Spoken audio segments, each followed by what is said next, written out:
Hello and welcome to an inspired movie podcast. I'm Jen Harrington. I'm Jim Hall. We're back again.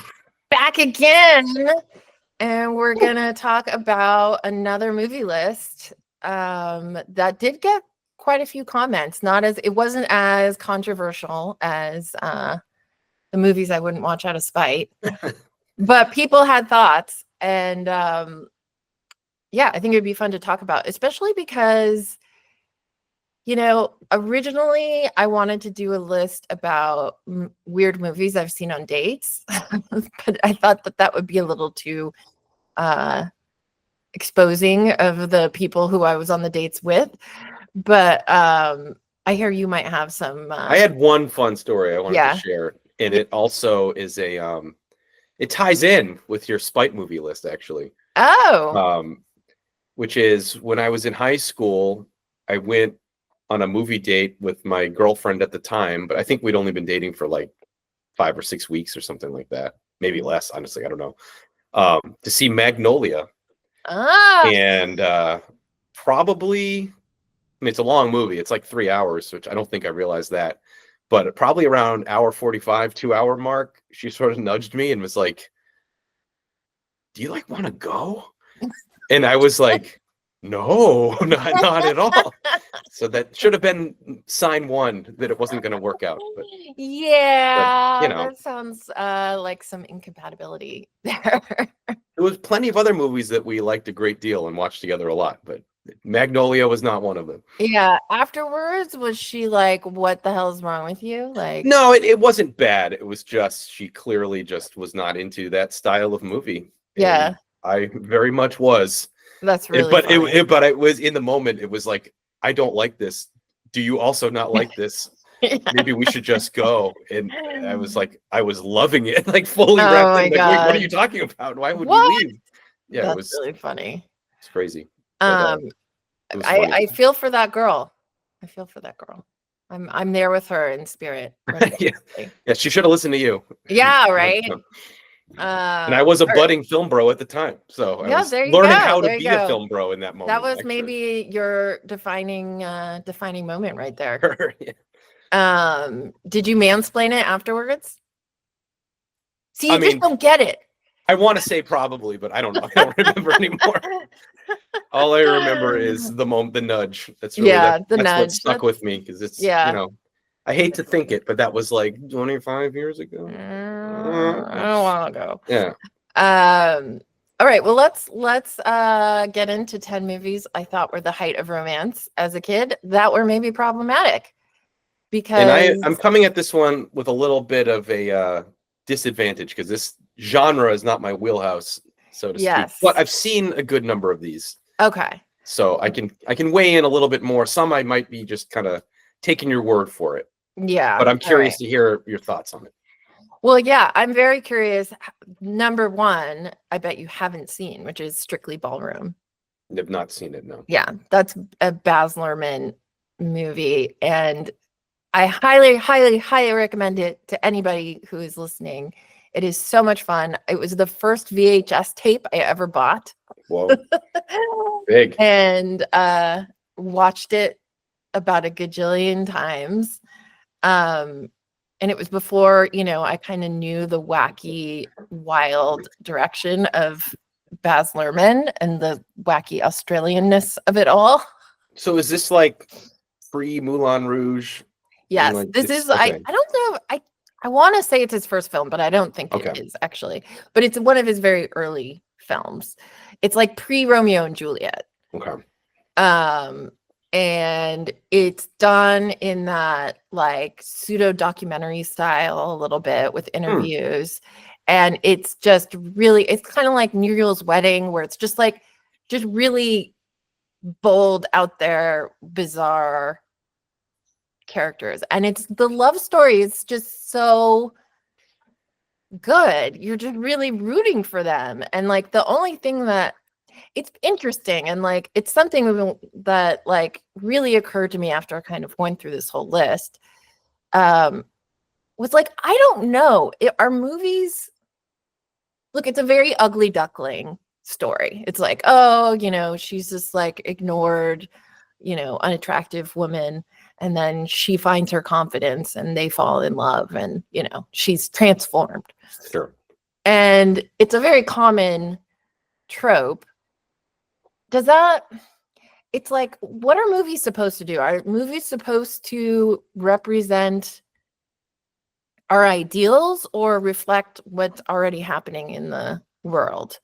Because it's like, people complain about movies all the time. It's like, oh, like the way women are portrayed in that movie are terrible. But it'll be, at the same time, it'll be like, well, but is that because the person who made that movie is like sexist, or is that because they're just reflecting a world that they see? I've thought about this in terms of, and I hope this doesn't come out weird, but I don't mean it to be, but like, where a lot of times, I mean, virtually every time, like the love interest, especially the female love interest, will always be like incredibly beautiful. Mm-hmm. And I think in some ways that's just a shorthand to be like, you don't have to, it's like, of course he's in love with her because look how beautiful he is. I mean, that is a sexist thing, but yeah. Like this is a random example, but I just watched this Philip Seymour Hoffman movie called Owning Mahoney last night, which I'd never seen before. It. It's really good. In it, he's just like this regular average banker, and his girlfriend is played by Minnie Driver, and she's incredibly beautiful. They're not dressing her up to be incredibly beautiful. They're kind of anything, sort of dressing her down, more drab clothes and anything. But I do think it's like that shorthand of like, he does things that are stupid in the relationship that makes her mad. And it's almost like we need someone incredibly beautiful above this guy's league. It's probably not the case in real life because it's based on a real story, only because we can, as an audience, be like, you're really messing up, man. Right. Without actually explaining their relationship at all. It's like just this visual shorthand. Like, of course they're in love. Look at them. Right. Same with the men too. It's like when they have a lot of rom-coms, they're both very attractive people. Yeah. Also, we like to look at very attractive people. That's a good point too, as far as like, because that's where I got kind of like messed up in my head of whether or not these movies are problematic or these are just the way movies are and they're telling stories as old as time. And, this is just, and like you said, it's like movies are always, very attractive people. That's not realistic either. Right. Not how the world really is. Yeah, exactly. Not included. Exactly. And so I don't know. It was really a lot of food for thought. And it's interesting because Strictly Ballroom, I think, is a great movie and I highly recommend it.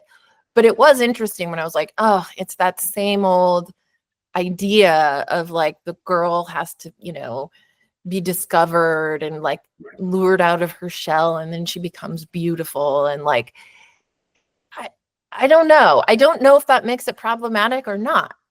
I don't know. I mean, it could be problematic in the sense of being unrealistic for girls growing up and thinking like, oh, I'm only going to have any value if I'm beautiful or like that kind of stuff. But kind of along the lines of what I was saying, where it's like, it's a good visual shorthand of like, oh, she's finding her confidence. Look how beautiful she is now. Yeah. No, I know. That's not realistic, but yeah. Yeah, you're pointing out an interesting aspect of it, which is that film also has to rely on like devices to communicate things quickly and effectively. So it does tend to reduce and be very reductive. That's a good word for it. Yeah. Yeah. But have you seen The Cutting Edge? I think I kind of have, and I know my mom really liked it because she loves figure skating. But so I feel like I don't have a lot of memories about it. I know what it is. Okay. All right. I don't have strong feelings either way about it. It's super cheesy and I loved it so much. And it came out like I was like right at the right age. I don't know, like preteen, early teen. And I just thought it was the most romantic movie in the world. And now I look at it and I'm like, oh, it's, Taming of the Shrew a lot, which she's horrible. But he's very stubborn. And, it's about when she becomes less horrible, then he can, like her. And like the idea of Taming the Shrew is also like semi-offensive to think about. And the idea that a woman has to be tamed just because she has, opinions and ideas and stuff. But again, it's just interesting. It's something that I wonder about, less about other art forms, Mm, but I think about with movies. It's like, we learn so much from movies. right. And like, I grew up, I saw this at a very impressionable age where Yeah. it was like, what kind of lesson did I pull from that? But at the same time, is that the movie's responsibility to like teach kids appropriate lessons? I don't know. Yeah, and in some cases, I mean, I wouldn't be surprised if when the writer of that movie, it's almost like they just took it for granted, like, oh, this is a cliche. I don't know. Like Yeah, it's no, it's just not like a didn't even standard. think beyond that. Like, Yeah, didn't have anything to say about it. It was just this is just that story. We're right. just No, doing that again. totally. But it's like, okay, Is that a we, problem? That's a different question. I mean, yeah, it's a tale as old as time, but a lot of things have changed in the last even 10 or 20 years. That things that were you when we take for granted even in the 90s, now we're like, ooh, right. I don't No, know. totally. But things that were taken for granted for a long time before now. Yeah, no, for sure. Um, it brings us to the third movie, which is actually an 80s movie, Romancing the Stone. I've definitely seen that. Yes. It's so good. I remember really liking it too. It's so much fun. It's the perfect kind of movie to get a kid into a romance because it's like adventure and action and like Michael Douglas is so cool and Yeah. like Danny DeVito is hilarious and like they're doing crazy things and like when he chops off that snake in the airplane and you're like holy crap, this is Yeah. so exciting. um but yeah, I mean, at the same time, it's like another romance where it's like he's kind of a jerk and she's a bit of an ugly duckling, has to come out of her shell. And, um, they end up together in the end, even though he does like make some questionable choices regarding her a few times Hmm. throughout the movie where he like definitely doesn't make like the good guy choice. And yeah, I don't know. It's just really interesting. Is this why I was attracted to like jerks? Like for my early years, I was like looking for Michael Douglas, Jack T. What's his last name? I just remember T is Can't his like remember. middle initial because it's for like trustworthy or something.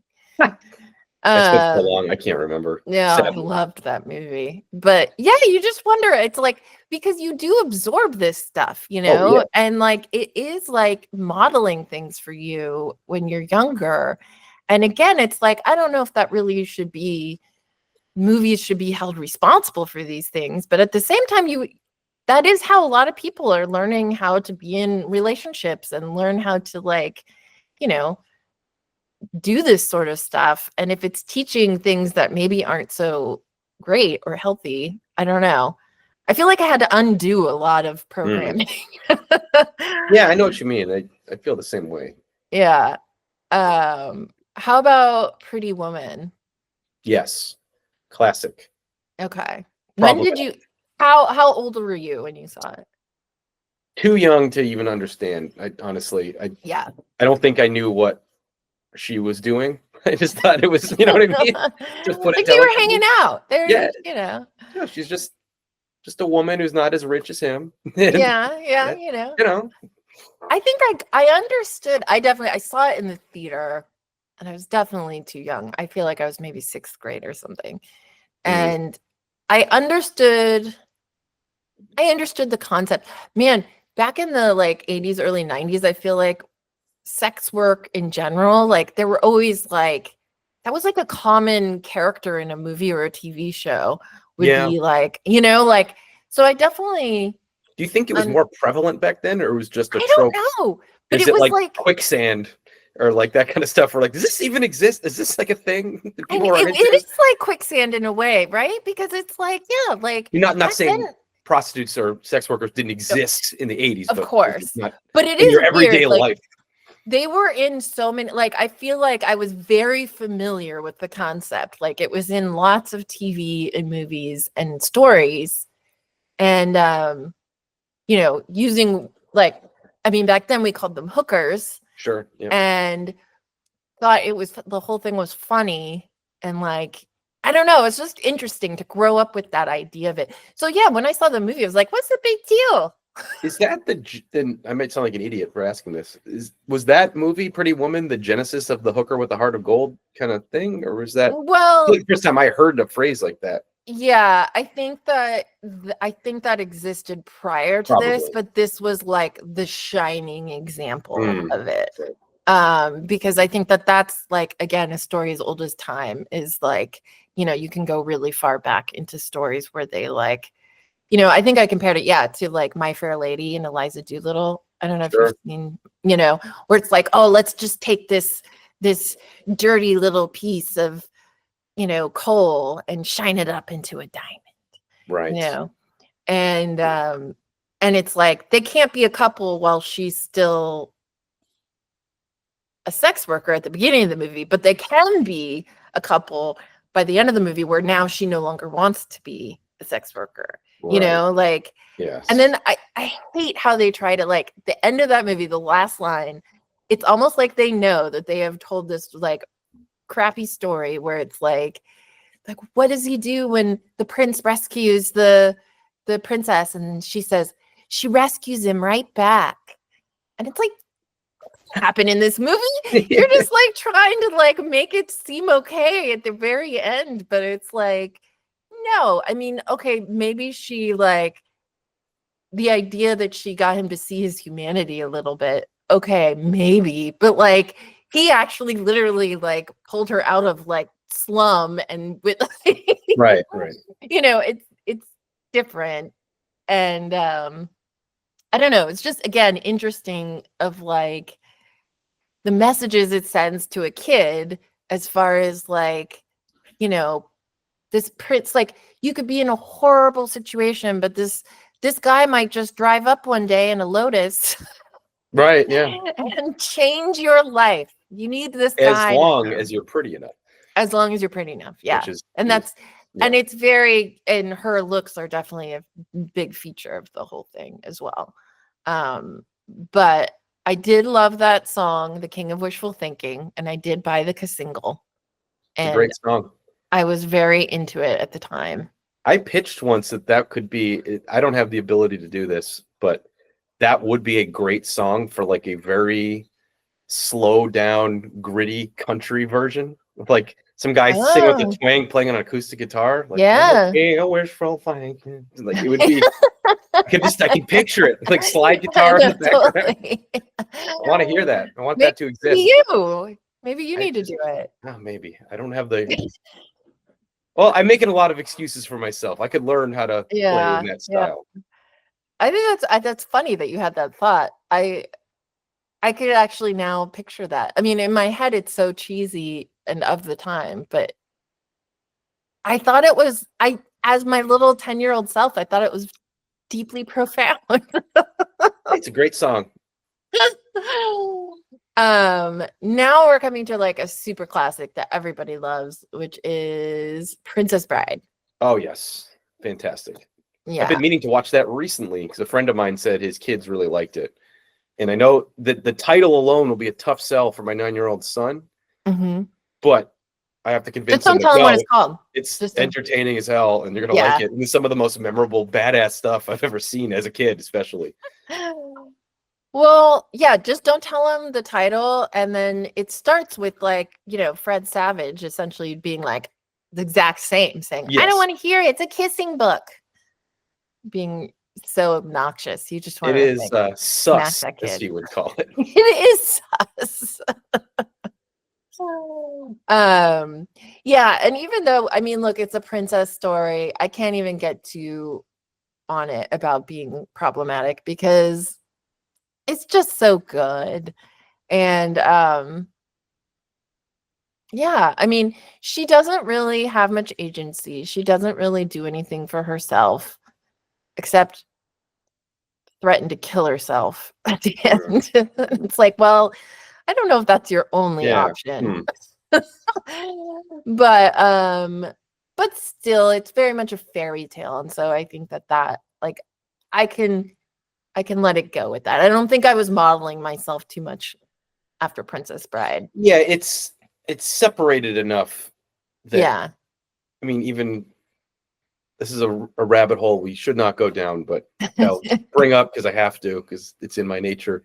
Um, I've been thinking a lot about stories like this. It's a princess story, but like kings and queens and stuff like that, where like still it's so baked in to our culture, like something like Lord of the Rings, let's say, even Game of Thrones more recently. But like this idea that like, oh, like Aragorn is supposed to be the king, and it's his right, and I'm rooting for that. But like that's our country was founded on the opposite of that. Like, why is that a trope? And still a lot of our like fantasy stories about the rightful heir to something. Right. Like, what are you talking about? It's really weird. No, yeah, things get left over, I think. Like they're deeply buried in culture and they don't go away, you know? Like, and deep down we still kind of appreciate those stories, even though we tell ourselves that we don't. Oh yeah. I mean, I'm sure, but you think of it this way of how many people buy into the whole concept of superiority based on race and stuff. I mean, that's all bloodlines and like stuff like that too. I mean, I think it does speak to something else inherent in people of like wanting to feel like some people are better than others inherently, which is gross. But I mean, I think that's, you know, I think that's why that doesn't seem problematic to a lot of people still, because that's essentially what it's about, right? Yeah. And also property and owning things. People like to feel like it's like, I own this, so my child will own this and my grandchild will own this. And like, you know, I have a claim beyond the grave, sort of like. Well, even along that line, sort of like Princess Bride, it's the six-fingered man trying to marry the princess at the end. I can't remember. But like no, the six-figure man, Christopher Guest, he's just Humperdinck who's trying to marry the princess. Okay. But the point is, I'm botching the story of this movie because it's been too long, but like trying to own the princess, like you are mine now, and that's how it goes. Yeah. And you have no say in it, and that's just how it's gonna be. Yeah. And that's, you know, sucks. He doesn't even like her. He's like rude to her. About the the alliance and what it means, like whatever. Edward Scissorhands. One of my all-time favorite top 5 classic movies. And I was glad on your write-up you keyed on the exact thing that I think it was so devastating to me at the time. That they don't end up together. Yeah, because it's like the underlying message is just, well, they're in love and they are seemingly soulmates, but he's just a little too weird. And as an awkward kid who had been single for a while, that hit pretty hard when I saw it. I remember it was just like devastated at the end of that movie because I don't know, especially when when she's spinning around and he's making the ice sculpture and it's so romantic and like you really feel that connection between the two of them, and then to like no one tells them they can't be together. It's not like, you know, because I feel like it's based on older stories where it's like, you know, Romeo and Juliet or something. You think, you know, the parents intervene and like send her off to a boarding school, or like, you know, something where like they are actually physically kept from one another. But that's not really what happens here. I mean, there is the line where she's just like, it used to make, I mean, talk about connecting to movies last year, Shawshank. This is a movie that made me cry. Yeah. I bet I would cry if I watched it tonight, honestly. It's sad. It's really sad. She's like, hold me. And he's like, I can't. It's like, oh, like I'm getting a little dusty here right now. And I guess that's what it's getting at, is that like maybe some people just can't be together, like for whatever reason. But I guess he's just too weird. He's just too different. And that's the only reason. He's just too weird. I know. I refuse to accept that. I feel like they could have been together. And even at the end, it's meant to be the sort of sappy ending, but then it's like, yeah, but he's just been alone this whole time. That sucks too. It's like it's really crushing. I know, especially when you see how being with people totally changed his life for the better. I mean, it's like he needed people. So like to say like, oh, like all that he gained, no, never mind. It's like, It was I just a don't know. nice summer for her that time. God, At that's the so, end of the day. that's Not sure that's what we're bleak. meant to take away from it, but I mean but I feel like it's modeling itself after, like, those kind of star-crossed lovers stories, but usually in those stories they don't end up together because of tragic circumstances and misunderstandings right. and people standing in the way and manipulations and all those kinds of things.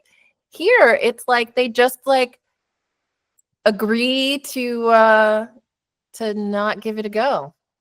This is And an it's insane comparison, but it's almost like reminded me of Frosty the Snowman, where it's like, hey, I gotta go. This was nice, but I'm out.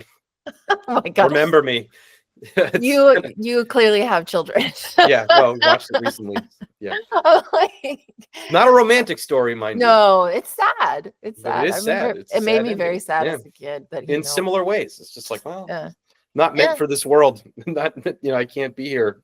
Yeah. What is it trying to say exactly? I mean, is it about death? But see, this is not about death. It's like No. I don't know. I don't know. Tim Burton, if you listen to our podcast, come I mean, and explain. that has to be his most like autobiographical movie in the most insane way, right? Even the I character don't kind of know. I looks mean, like there's him a like little bit, like his Frankenstein hair and and stuff. stuff, and like Yeah. I love that movie so well, it's much. great. No, I can't. It sounds like we're crapping all over it, but I love Oh that movie. no, It's all time bona fide classic. Check my what's it called? Wow, my brain just turned off. The app that you check your log in. app. Oh, You log in your Letterboxd? movies. Yeah, Letterboxd. It's on my top 5. It's right there. Yeah. At Jimmy It's Skull, you can find me. devastating. Okay, there you go. What about Joe versus the volcano? Don't think so, but that feels like a real blind spot because that feels like a seminal movie. Yeah, how did you miss that soundtrack? I don't even know. I've definitely heard the music for sure. Yeah. It was like everybody had that soundtrack. If I watched it, it might have been at a friend's house because his older sister rented it or something, but I don't really remember anything about it, unfortunately. Cameron Crowe, and I also have, I think the next one is Say Anything. Yeah, it's like these are two Cameron Crowes back to back, that one and Say Anything, where it's like he's really good with writing women characters. I feel like the women he writes feel like full-fledged humans with internal, thoughts and feelings. And I feel like that's definitely true in singles. And even though Bridget Fonda and Matt Dillon, they're a much smaller part. It's like, I'd say the lead is Campbell Scott and Keira Sedgwick. It's like they still have so much depth. Like her character, it's like you just get everything about her character. She's like obsessed with him and really comes off kind of desperate. But at the same time, it's like she's not a loser. And it's like you can see how she's just gotten caught up in the idea of it. And like, I don't know, it's just he's really good at that kind of complex role for a woman. And it's like, I think that Say Anything, he does that really well also. My issue with Say Anything is that he invented a whole generation of stalkers. Sure. Yeah. And that is portrayed as like, you just keep trying, man. Just keep trying Break her and down eventually. oh my God. I mean, I have really personally felt that legacy as well as many of my friends. And like, I like to think hopefully maybe like our generation definitely that was like a movie you watched as you grew up. So I'm hoping like nowadays guys don't watch that movie. Well, it has a lot of energy that a friend of the podcast, Eric, and I have joked about a lot over the years of just the like, because we felt this way too. Like when we were in like 8th grade or 9th grade or whatever, being like, I just know I could make her so happy, man. Yeah, that's really what it is. And it's a real feeling, but it's a problematic feeling because it's a problematic not true. feeling because when you're on the other side of it, it's fucking scary.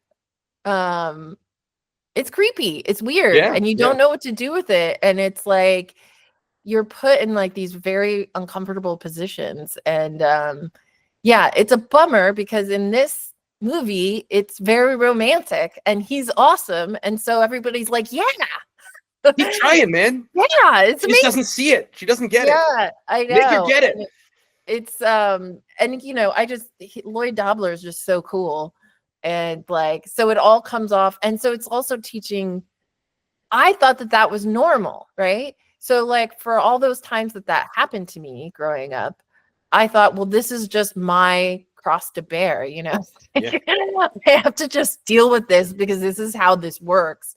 And maybe there's something wrong with me that I am not feeling the same way about this person because that's the way it works in the movies, you know. So as much as I love Say Anything, I do really feel like it might have created some problems for the generation that grew up on it. Or really crystallize some of those ideas that have always been around. Yeah. In a more modern way that felt natural, which is a good problem. When we were in college, I think some of the guys I hung out with, we called them beta males. It was like the beta male conundrum of like the guys who would just be friends with the girl and then want to be more than friends. And like that would just keep trying and just never, ever, ever stopping. And a lot of times those hints aren't taken, even if they're more than hints. Yeah. Like, no, please, no. No. Yeah. Well, I'll try again next week. Yeah. It's like, okay. And we reached the end of the list with Valley Girl. Have you seen Valley Girl? Yes, but it has been a little while. But I love this movie. I love it, love it, love it. Nicolas Cage is like super hot in it. And like it's another stalker until she takes you back thing. But it's so romantic when they do it in the movies, you know? And you're really rooting for him, just like you're really rooting for Lloyd Dobler. And it is interesting. It's also teaching girls like to expect that too, right? It's like not only is it saying to guys like if you really love her, just keep trying and eventually it'll work out. But it's also saying to girls like if he really loves you, he should stalk you. Right. If he doesn't stalk you, that means he doesn't really love you. Like it was teaching us almost to equate that as well. Like, or do you think that would even build into like, hey, play hard to get, so he has to stalk you? Like, I mean, yeah, probably. Make him feel like he must try harder. I will say there's probably a bunch of movies I could have picked that have that idea of playing hard to get and that kind of thing also, which is problematic in all of its own ways. But those never spoke to me as much as like, you know, the dude chasing after the girl in like a very romantic, earnest way, and less of a like playing like game playing way. I never got into the gamey ones. Can I add something I watched kind of recently, an all-time classic that I think is, I didn't think about it in this lens, so maybe you could poke holes in this argument, but I feel like a movie that is almost the anti that at the end is Swingers, where that's all about, at first it's all about the game and all the stuff you got to do. And then, but when he finally finds happiness is when he lets it all go and just meets someone naturally. And then it's like, you can tell, oh, it's going to work out. And it's like really nice because it's like, I mean, it's a nice story because it's like threw all that crap away and all this things. Like she was like, went after him even. It's like, it's not even like, he's not doing anything creepy or weird. He's just being honest. Right. Like, well, you know, I got a tough relationship. Yeah, me too. And it's like, oh, wow. It's like, I could just be myself. Yeah. He's not doing any of these he's not following programming. And he had been trying to do that the whole way. It was like, oh my God, I'm going to make a really weird connection and then we'll wrap this up. Sure. But today I had come out like the why I'm teaching this Finding Your Voice as a Screenwriter course on the Substack. And it's kind of the same sort of thing, is that like when you're trying to do what you think you're supposed to do and be smart and like do all the things that everybody else is doing, that's when it doesn't work. Yeah. And it's like, I mean, it's true for just about anything in your life. It's it's so hard because you feel like, how do you know how to do it unless you follow somebody else, unless you learn the rules, you know? Right. But it's problematic because then you end up following somebody else's path and it's not going to work for you because it's not your path. And I'm sure it's true with many, many, many different things, but especially the film business seems like one of the ultimate, like there is no path. Like everyone has No. their own way they find themselves in or not in. Yeah. And it's like it's hard to, it's almost never you can never duplicate it, really. Yeah. No, you can't really copy somebody else's journey because it's impossible. But this was so much fun. Yeah, I loved it. Yeah. You gave me a lot of good movies to check out in the next week or two. I know. I really want to actually go back and rewatch a few because it's been a while since I've seen Edward Scissorhands, and I'm like, oh, I need a good cry. Yeah, I'm due for a rewatch. That really is an ultimate. I feel like I've cried every single time I've watched that movie. It's so sad. It's pretty incredible. All right, Jim. Well, until next time. All right, we'll see you later. Have a good one. All right. Adieu.